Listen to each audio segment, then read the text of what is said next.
Hola, ¿qué tal? Buenos días a todos. Hoy continuamos el estudio de las distintas relaciones de poder. Ya podemos distinguir con nitidez la posesión, la tenencia, los servidores de la posesión. Sabemos, sin dudar, que la posesión es una relación material de la persona con la cosa, que la ejerce sin reconocer en otro un señorío superior. Se comporta como dueño, lo sea o no. La posesión es el contenido de los derechos reales que se ejercen por la posesión y en infinidad de ocasiones es ejercida por quienes no son los dueños de las cosas. Esto se desprende nítidamente de la clasificación de las relaciones de poder, porque vimos que solo una es legítima, las demás son todas ilegítimas. Las hay ilegítimas de buena fe, ilegítimas de mala fe, simple, viciosa, pero todas ilegítimas. Por eso tenemos que tener en cuenta que el derecho no califica a la persona del poseedor, ese rostro, ese nombre, esa historia. Lo que califica de legítima o ilegítima es el vínculo que la persona tiene con la cosa. Una persona puede ser la más honesta del mundo y tener respecto de una determinada cosa una posesión ilegítima.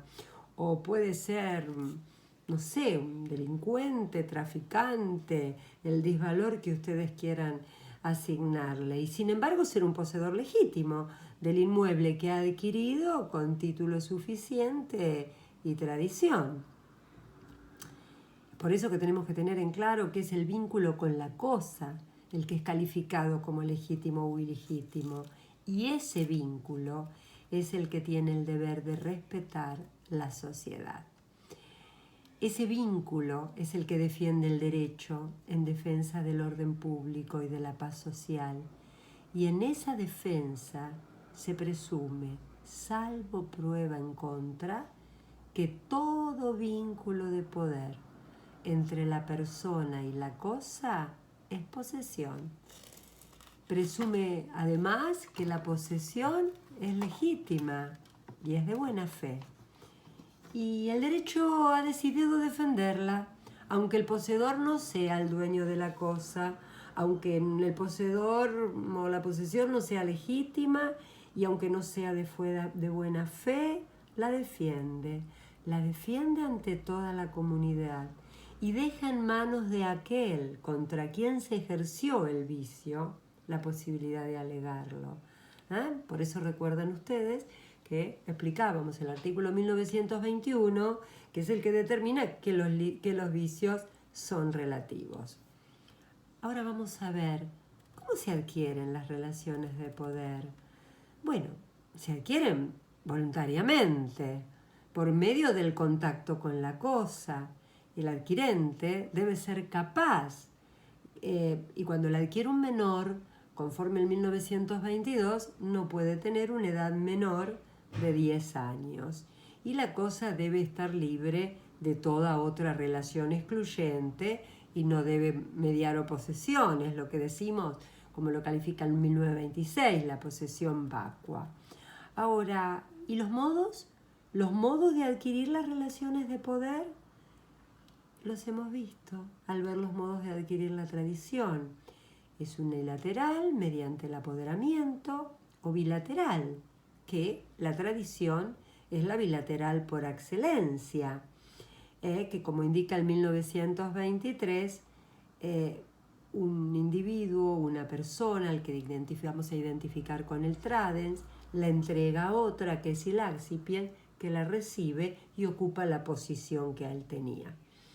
Vamos a hacer una breve aclaración. Yo dije la unilateral mediante el apoderamiento. Hay otras formas de adquisición, como cuando se adquiere en forma originaria, por prescripción adquisitiva, que bueno, la iremos viendo a lo largo del curso, pero hoy nos interesa este amplio esquema de distinción. Ahora, como decía, como la tradición es un acto material, claro, únicamente puede excepcionarse la traditio brevi manu y el constituto posesorio, que son institutos que hemos visto en detalle. Ahora, a partir de esto nos preguntamos, ¿es lo mismo entonces la tradición posesoria y la tradición traslativa de dominio? La tradición siempre es tradición. Es la entrega material de la cosa a otro que ocupa la posición de quien la transmitió. Ocurre que esa tradición será traslativa de dominio cuando es realizada por el legitimado, que es el titular del derecho. Cuando existe título suficiente, es decir, el acto jurídico causal de la transmisión y la capacidad de ambas partes, en el que transmite y en el que recibe. Ahora, si no se dan esos requisitos, lo que se transmite es meramente la relación de poder que el tradens tiene con la cosa, porque, como dijimos, y aquí es aplicable, nadie puede transmitir a otro un derecho mejor o más extenso que aquel que tenía en su poder, ¿no? Por eso va a ser muy interesante cuando veamos en algunos momentos el régimen jurídico de las cosas muebles, que nos muestra cómo la ley excepciona ese principio general en materia de cosas muebles no registrables. Pero continuando con las relaciones de poder, nos preguntamos cómo se extinguen. Esto está regulado en el 1931 y claro, hemos hablado de esto. Como el vínculo es directo e inmediato con la cosa, si se extingue la cosa, se extingue la relación de poder. Cuando otro me priva de la cosa, por ejemplo, me la roban, la hurtan, cuando es imposible de ejercer la posesión en forma perdurable, por ejemplo, desaparece la posibilidad razonable de hallarla si la he perdido. Yo quiero tener mi vínculo con mi teléfono, pero si se ha caído al mar cuando estaba sacando una foto, bueno, es imposible, por lo cual se extingue porque se extingue el objeto. Ahora, esto se da también con el abandono. Al abandono de la relación de poder. Esto lo vemos cuando vamos por la calle y vemos un colchón en la pila de residuos, nadie guarda un colchón allí. Entonces esto nos hace presumir que el colchón o que hubiera, bueno, tal vez dársele un mejor destino, pero no podemos negar que está allí el colchón, está allí el sillón, ¿no? Digo mejor destino porque tal vez cuando uno tiene cosas de utilidad sería deseable poder entregarlas de alguna otra manera, que no fueran la basura. Pero bueno, sigamos con esto y decimos, ¿cuáles son los efectos de las relaciones de poder? Es el derecho que tiene el poseedor de ejercer los derechos inherentes a la posesión. Así los estamos presentando. ¿Y qué son estos derechos inherentes a la posesión? Y son aquellos que tiene todo aquel que se encuentra en poder de una cosa. Estos derechos que, bueno, aún no los hemos tratado, tampoco hemos tratado la servidumbre, porque también es inherente a la posesión el ejercicio de la servidumbre, lo veremos en su oportunidad, pero para entrar ahora en el dejar planteado el tema, son los derechos inherentes a la posesión, son todos aquellos como por ejemplo los límites al dominio, aquellos derechos que tiene cualquiera que se encuentre en poder de la cosa. Vamos a dar un ejemplo. Mi vecino, en su calidad de propietario, tiene un derecho importante, un derecho con que le da amplias facultades. Sin embargo, tiene límites. No puede abrir una ventana de vista en la pared medianera. Eso quiere decir que si él tiene la obligación de no construir la pared, de no construir la ventana en la medianera, quien está del otro lado, su vecino lindero, tiene el derecho de que no le construyan la ventana en la medianera. Vemos cómo obligación y derecho parecerían las dos caras de una misma moneda. Otros efectos de las relaciones de poder son deberes. que están regulados en el artículo 1933. Todo aquel que tiene una relación de poder con la cosa y no tiene derecho real, tiene la obligación de restituirla. A su vez, el derecho de que le sean restituidas las mejoras que él haya realizado en la conservación. Tiene otros efectos que son propios de la posesión, que están regulados en el 1939, y uno de ellos es el que vamos a hablar en detalle en algún momento, que es la adquisición de los derechos reales sobre cosas muebles, que regula y remite al 1895. Otro efecto propio de la posesión es la prescripción adquisitiva, que veremos en su oportunidad y que hoy adelantamos.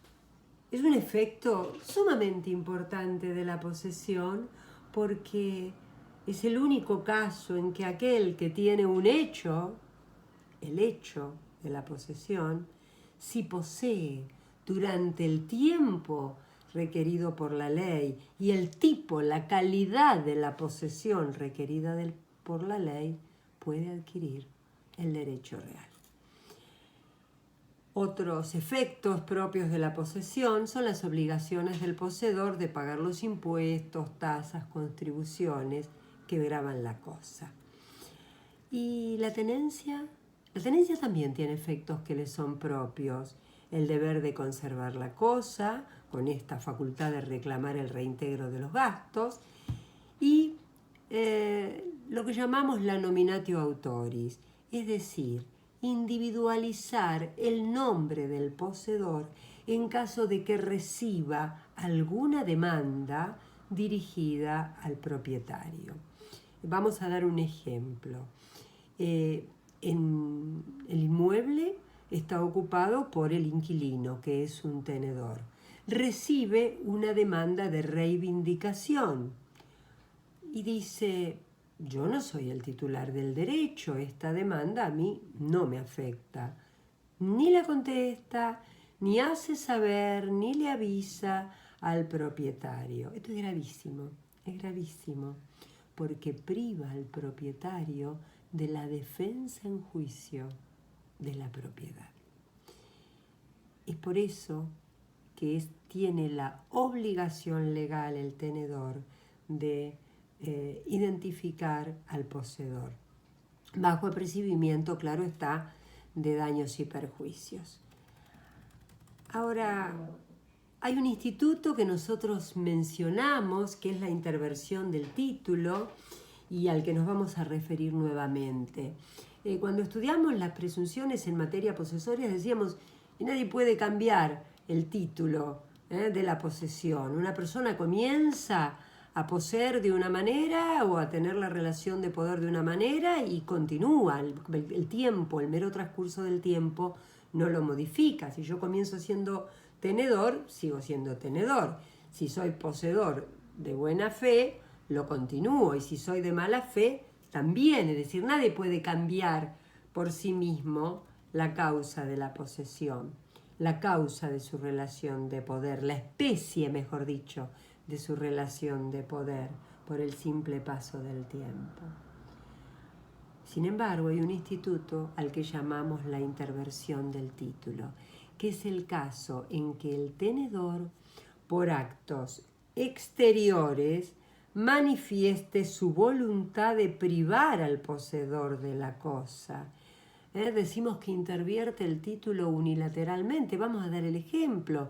Es el caso al que nos hemos referido en alguna oportunidad, de aquel propietario que va a vender la propiedad y la presta a un amigo para que vive allí hasta la venta. Y cuando se produce la venta y le pide la desocupación del inmueble, el otro dice: no, pero si yo soy poseedor animus domini, yo poseo porque poseo, mi posesión se presume legítima. Acá vemos que lo que ha hecho es intervertir unilateralmente el título. Decimos que hay intervención bilateral cuando hay acuerdo, ¿no?, entre poseedor y tenedor. Esto lo encontramos regulado en el 1915. Y vamos a ver otro instituto cuya utilidad va a resaltar cuando estudiemos prescripción adquisitiva, que es la unión de posesiones regulada en el artículo 1901. ¿Qué es la unión de posesiones? Es una suma, es la suma temporal del tiempo de dos posesiones de distintos poseedores. ¿Y para qué nos sirve sumar tiempo, acumular tiempo para alcanzar el número de años que hace falta para la prescripción adquisitiva? Ahora, estas dos posesiones que van a sumarse necesariamente deben unirse por un vínculo jurídico. En el caso de la prescripción breve, esas dos posesiones deben ser de buena fe. Esto vamos a comprender el porqué cuando veamos prescripción adquisitiva breve. Y un ejemplo de ello es aquel poseedor que posee hace 10 años y que cede su posesión por escritura pública, porque, por ejemplo, del inmueble, todo en materia de inmuebles es por escritura pública por el 1017, él lo cede y el poseedor acumula ese tiempo de su cedente a su posesión para los 20 años poder prescribir. Ahora, hay otro punto que es importante también analizar ahora para utilizarlo en materia de prescripción adquisitiva y en diversas cuestiones que veremos más adelante, y son los actos posesorios. ¿Cuáles son los actos posesorios? Están regulados en forma enunciativa en el artículo 1928. Y son aquellos actos propios de que es un poseedor animus domini, que no realizaría un tenedor, como por ejemplo construir, realizar mejoras en el inmueble, hacer plantaciones, difícilmente, salvo que fuera un acto conservatorio, las haría el tenedor en un inmueble que no le pertenece y que va a dejar en 2 años o en el periodo locativo que haya pautado. Entonces, quien invoca la posesión debe acreditar que ha tenido la disposición física del inmueble, no solo, digamos, esta relación material con el inmueble, sino que esa relación era la propia de un poseedor. Es decir, haber realizado actos que demuestren una intervención sobre la cosa, una intervención material sobre la cosa, además de otros requisitos de naturaleza jurídica, como si hay o no que pagar impuestos, o algunos o cuantos o cuales, que veremos al estudiar la prescripción adquisitiva. Pero nos vamos a dedicar ahora a un tema sumamente importante como efecto de la posesión, que es el régimen jurídico de las cosas muebles. Este régimen está regulado en los artículos 1894 a 1895 y que es una regulación de importantísimo interés, como vamos a ver, en materia de orden público, porque se aplica a las cosas muebles. Y bueno, nosotros para esto debemos recordar que el derecho real recae sobre cosas y que las cosas son muebles o son inmuebles. Son muebles conforme el 227, aquellas que pueden desplazarse, ¿no?, por sí misma o por una fuerza externa. Y dentro de las cosas muebles tenemos las cosas muebles registrables y las cosas muebles no registrables. Es increíble. A mí recuerdo este instituto, que es aquel con el que yo hace muchos años concursé, cuando ingresé a la carrera docente, ingresé a la cátedra, justamente con este tema. Y desde entonces me fascina, desde entonces me conmueve, tanto el 24.12 en el Código de Vélez, como este código que lo regula con una mayor fortaleza, que lo veremos seguidamente. Es precisamente el régimen que se aplica a todas las cosas muebles no registrables, y es la adquisición legal de los derechos reales sobre muebles por el subadquirente. Dice el artículo 1895, la posesión de buena fe del subadquirente de cosas muebles no registrables que no sean hurtadas o perdidas es suficiente para adquirir los derechos reales principales, excepto que el verdadero propietario pruebe que la adquisición fue gratuita. ¿Cuáles son entonces los requisitos? Posesión de buena fe, que no se trate de cosa hurtada o perdida. Esos dos requisitos, y solo esos dos requisitos, le confieren al poseedor por decisión legal la propiedad de la cosa, y la defiende y ejerce esa propiedad frente a todos, por mero efecto de la ley. Únicamente respecto del anterior propietario, esa adquisición debe haber sido onerosa, pero la prueba es de quien pretende reivindicarla. Que dejamos claridad con esto. ¿Es requisito el título oneroso? Reitero, no. Posesión de cosa mueble, no robada ni perdida. No es requisito el título oneroso. Con esos dos elementos es propietario ante toda la comunidad. Solo para repeler la acción del anterior propietario debe haber título oneroso. Vamos a dar un ejemplo que solemos dar en clase. Supongamos que la doctora Mariani de Vidal me presta un libro de reales, y yo lo tengo cierto tiempo y algún día, defraudando su confianza, lo vendo, lo regalo a Juan. Y a partir de ese momento se produce la tradición y Juan tiene la posesión del libro, tiene buena fe. La cosa no ha sido robada ni perdida porque yo no se la robé a Marina. Marina me la entregó por su propia voluntad y yo se la transmití. Marina es el enajenante, yo soy el adquirente y Juan el subadquirente. Juan tiene la posesión del libro, tiene buena fe, la cosa no fue robada ni perdida, es propietario. Esta es la adquisición del derecho real por imperio de la ley.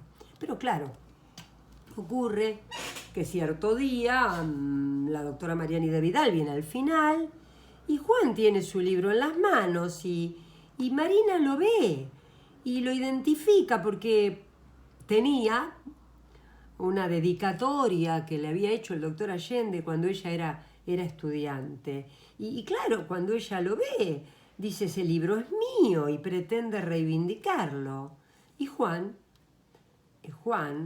se lo niega y defiende su propiedad. Dice, no, Miriam me lo regaló o Miriam me lo vendió, este libro es mío. Ay, queridos colegas futuros, yo siempre reflexiono, los dos, enajenante y subadquirente, tienen su verdad. Seguramente, si pudiéramos soplar muy fuerte y duplicar el libro, si pudiéramos cuando hay un solo inmueble soplar muy fuerte y duplicar la tierra, eso sería maravilloso, porque a cada uno daríamos el libro o una tierra igual. Pero, como el Creador, cualquiera fuera según la creencia o la fe de cada uno, el Creador no nos ha dado la posibilidad humana de multiplicar los libros, ni los panes, ni los peces, ni las tierras. Debemos decidir, Marina o Juan. El artículo 1895 del Código, en consonancia con la mayoría de los ordenamientos modernos, decide a priori. Decide por Juan. Decide sacrificar al propietario y proteger al subadquirente. Privilegia la seguridad jurídica de las transacciones y la circulación de los bienes por la seguridad estática del propietario, que en este caso del ejemplo es Mariani de Vidal. La única posibilidad, la remotísima posibilidad que tiene en este ejemplo Marina de recuperar o de salir satisfactoria su demanda de reivindicación sobre el inmueble es probar, porque está a cargo de ella probar, que la adquisición ha sido gratuita, con la dificultad, claro está, que ustedes imaginan fáctica y jurídica de probar ese título gratuito u oneroso de la transmisión, en este caso la gratuidad. Por eso volvemos a aclarar, porque puede dar a confusión. ¿El título oneroso es un requisito para la adquisición legal del derecho por parte del poseedor de cosa mueble no registrable? No. Soy algo reiterativa en esto porque todos tenemos esto del tercer adquirente de buena fe y a título oneroso. No es este el caso que estamos utilizando. Este adquirente no necesita buena fe.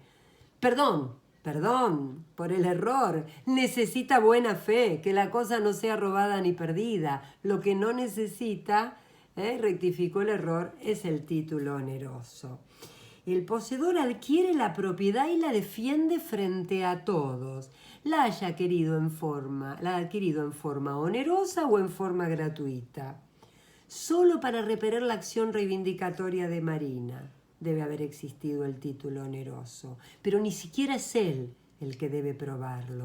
Es Marina, en nuestro ejemplo, la que debe probar. Por otra parte, la prescripción en materia de cosas muebles no registrables es muy breve, es de 2 años, por lo que este plazo también es un fortalecimiento más a la posesión del adquirente, aun cuando hubiera sido a título gratuito. Claro está, por supuesto, que Marina tendrá la acción de iniciarme daños y perjuicios a mí por haber violado su confianza y tendré que reparar, porque esto es una obligación reparar es la obligación de todo aquel que causa un daño, ¿no?